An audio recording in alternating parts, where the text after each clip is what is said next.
BYD Chazor gibridga test drive zo'ri.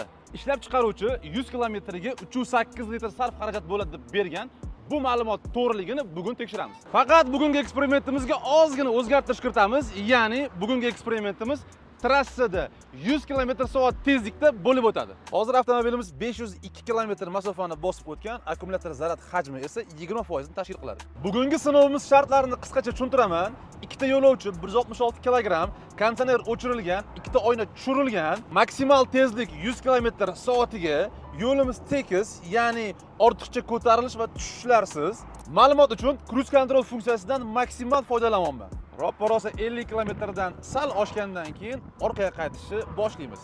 Okam, hali ham podpiska bosmasdan ko'rayotgan bo'lsangiz, shundoq bitta bosib qo'ying, chunki bundan ham zo'r eksperimentlar bizani hali oldinda kutib turibdi. 101 km bosib kelganimizda tablo bizga 4 litr benzin sarf bo'lganini ko'rsatyapti. Batareya zaryad bo'lsa 27% ni tashkil qildi. Biz bunga ishonmaymiz va po faktu tekshiramiz. Ko'rib turganingizdek, to'lib toshguncha oldik. Ko'rib turganingizdek, 408 litr benzin sarf xarajat bo'ldi. Ishlab chiqaruvchi 308 litr bergan paytda biz 408 ni, ya'ni 1 litrga ko'proq sarf qildik. 308 shahar sikl uchun mo'ljallangan bo'lishi ham mumkin. Siz nima deb o'ylaysiz? Izohda yozib keting, lekin 408 litr trassa uchun ham yomon ko'rsatkich emas.